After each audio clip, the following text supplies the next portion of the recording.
evening and welcome back to Havana Media. My name is Boniface Awino, and as usual, I'm going to be your host for today.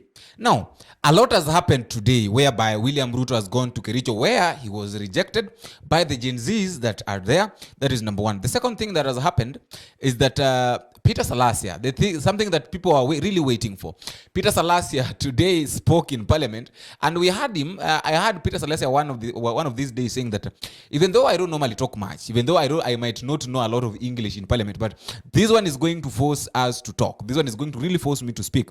And the third one is about Junet Muhammad. Junet Muhammad said something that even though this financial bill was drafted somewhere, but it must be passed through Parliament so that we talk about it. Now, I think that I want us to discuss. But before we do that, I would like to give you a chance. I would like to appreciate those who are giving us support, because without your support, this channel cannot grow. And I also like to urge you, if you don't subscribe to this channel, please click the subscribe button. You can also like and share. As I normally say, that feedback is normally the key thing, any form of communication. I'll not fail to appreciate those who have been giving us your support, because without your support, this channel cannot grow at the rate at which it's growing. Now, jumping back to our discussion, the first one I've told you is about William Samoei Ruto going to Kericho where he was rejected, and there is something that William Samoei Ruto talked about, and I would like us to listen to the way William Ruto was speaking. Make sure that as a democratic country, all institutions work for the people of Kenya. It is the way we are going to take Kenya into the future. And there is no conflict. Every arm of government is doing their assignment, is carrying out their mandate. And I will make sure that as president, I respect institutions so that we can make the right decisions and centralize the place of the people of Kenya. And civil society is free to do what they want to do. We are a democratic country. We have no problem. Those who want to demonstrate, they can demonstrate. It is their right. No problem. But the decisions have to be made by institutions. We will make decisions as the executive. We will take it to the legislature. People of Kenya will speak to it through public participation. Others will go and subject it to court processes. That is how a democracy works. And I am a great believer in a democracy. And I will make sure that Kenya continues to be a robust democracy where people speak their mind and we all assist in taking the country where we all want it to be. Even as we transit the country from, the quicksand of debt to the solid foundation of taxes and domestically mobilized resources, we have to do it in a manner that our institutions of governance play a part and are part of it. We make proposals as the executive. The legislature interrogates those proposals. They also, because it's a requirement of the Constitution, they take it for public participation. The people of Kenya inform, because the decision we make as government or as the executive are not final. Because the people of Kenya ultimately must speak to every program, every tax that we raise, every policy that we put in place. The people of Kenya must speak to it so that it gives it legitimacy. So the executive have done their part. We have proposed where we think the country should go. The legislators have interrogated it. They have subjected it to public participation. Yesterday, we sat here and we went through what the people have said, and we said, what the people have said on this, we move forward. Where the people have said we delay, we have delayed. Where the people have said, let us not go this direction, we did that because we are a democracy. Now Parliament will go and do their thing and make sure that we move it into the future. And if there are any issues, we have a judiciary that also helps us to make sure that they interpret situations appropriately. The president is talking about giving institutions some mandate, and I just have a question. I just have a question under that. That these institutions, who gives them, who exactly gives these institutions the mandate? Who exactly gives these institutions the mandate to perform their duties? If it's not the Kenyans, if it's not if it's not citizens who are now demonstrating on this issue of financial bill. If the people that give these institutions the mandate to maybe to perform their duties are now the same people that are striking, the same people that are demonstrating, saying that what these institutions wants to pass is not right, then who then is William Ruto talking about? In short, I'm trying to say this, that the people are against financial bill. And this financial bill is being drafted by the institutions. And William Ruto is saying that they will give the institutions the mandate to bring us, or to give us give us what they've done, in short, to perform their duties. Then the people have refused to give them the institutions have refused to give the people what they want.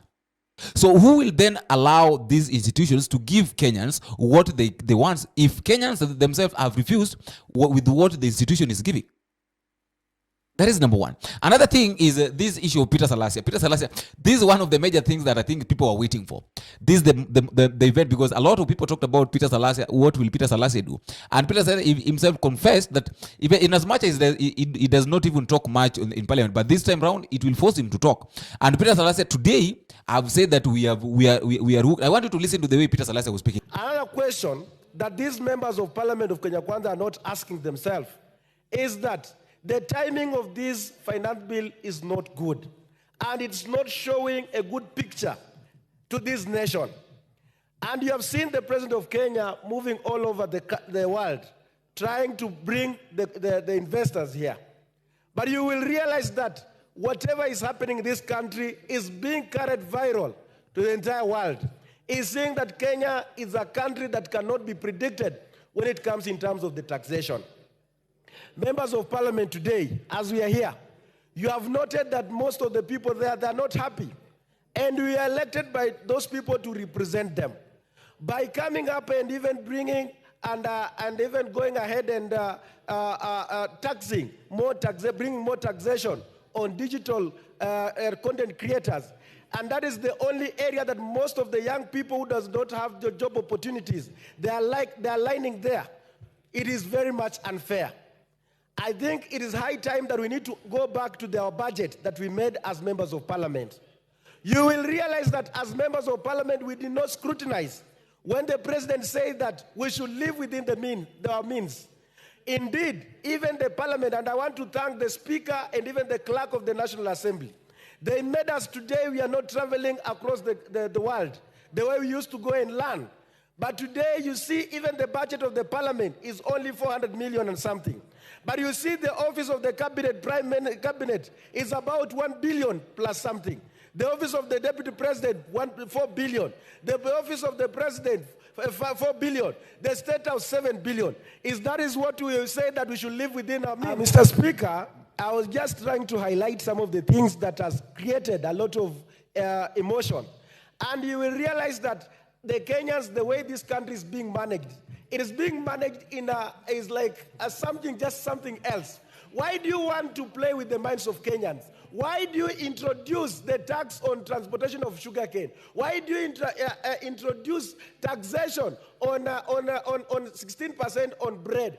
You want to attract the emotion of the Kenyans and you retreat, but then you have another agenda on that. That's why, Mr. Speaker, sir, I want to ask this House that now we cancel all this bill, we go back to the budget, we start now from there, we cut off, and then we start from the scratch. But this matter of bringing another new finance bill when the Kenyans are still struggling with the previous finance bill is like we members of Parliament, we are doomed. We are doomed. Members of Parliament, we are doomed. I'm telling you, we are doomed. Watu wa Kenya Kwanza mmenisikia? Junet Muhammad is explaining that as a Parliament, even though this bill has been drafted somewhere, in as much as this financial bill have been drafted maybe in someone's office or maybe in someone's house, but there is a process. It must pass through the Parliament. In short, the Parliament is the final say, because at the end of the day, if these bills will be passed and Kenyans will start crying, They will blame the members of parliament. They will not blame the presidency. They will not blame the judiciary. Or they will only blame the members of parliament. Why? Because it is only in the parliament where votes is taken. And a time is coming, I think it will be next week, when now the Speaker of the National Assembly will say that, we'll ask the voters that as many of the opinion say aye, and as many of the opinion say nay. Now, this will happen. If at all the ayes will have the majority, or the ayes will be many, then it means that the financial bill will be passed. But if the nays, the people that are rejecting, who will be saying no, will be more than the ayes, then it means that the financial bill will be rejected. So that is what is happening, and that is what Junet Muhammad is crying about. That if at all this thing cannot come here, because what we are given is not what we expect, or what we are given is not what is real there. So the financial bill needs to be, the drafted one needs to be brought in parliament so that they can discuss about it. After discussing, they see what needs to be done for the people of Kenya, because they're not working by themselves, or they're not working for themselves. They're working for the people of Kenya. I want us to listen to the way Junet Muhammad. And the last one is about Millie Odhiambo. Millie Odhiambo is saying that this issue of men talking about sanitary towels, yet they are not the people that are affected. And if Karen Nyamu can say that she doesn't care what the tax that has been added in sanitary, because she doesn't use that, she doesn't use the sanitary towel, so she doesn't care. And she's a woman, she's a lady in short. So I have a question to ask. If these sanitary towels have been taxed, the tax have been increased on the sanitary towel, so it means that our sisters, our wives, our mothers should not use the sanitary towels. So what will they use if these sanitary towels are nowhere to be? And their claim is, they're trying to claim that the sanitary towels that they have overtaxed are the things that comes out from outside the country. So it means that the things that are within the country are not taxed.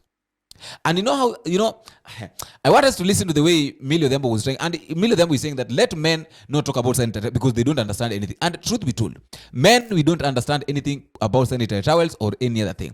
What we need to, and Millie Odhiambo is telling men that if they're told they needed something to be added on track, then I wish to declare my interest under the standing orders number 90, which Wamuchomba stood on, because I don't want to be declared disorderly. And that is because when you have a pecuniary or personal interest, you declare. And Mr. Speaker, I want to declare my interest as a former user of sanitary towels, and as Dynasty as a former user of diapers, and as a future user of diapers. Because as a woman, once you get menopausal, you will have leaks and you will use diapers.